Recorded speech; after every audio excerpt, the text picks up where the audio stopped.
We are a blue family. We mourn with you. The entire nation mourns with you. Your support for these brave officers encouraged them and helped them through a difficult and dangerous job in a world that's tense, uncertain, and ever evolving.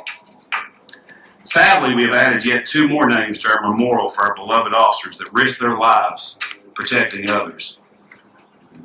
This evening, we are gathered here to ensure these heroes are never forgotten, dearly missed, and loved by all. And also that this memorial honors their courage, dedication, and unwavering commitment to their families and community. Slavery and tyranny, and they break free and they fight and they establish a nation and they write a constitution based on God's promised granted rights. And you understand that every time you have liberty and you unleash liberty with people, there's always prosperity. And prosperity also follows, and we became the richest nation in the world.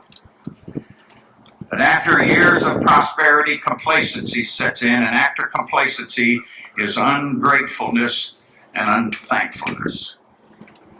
And ungratefulness and unthankfulness is a scourge on any individual, but it's a scourge on a nation as well. What we can do is say, we will never stop being thankful for these men who died for us.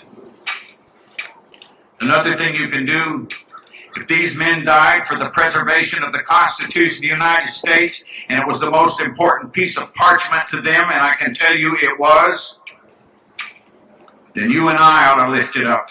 You and I ought to worship it. You and I ought to hold it high. You and I ought to propagate it. You and I ought to defend it.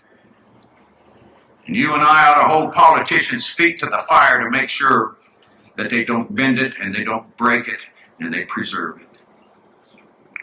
Teach it to your children. Read it. Know what it says. Teach it to your grandchildren. Because they'll ask, were you worth dying for?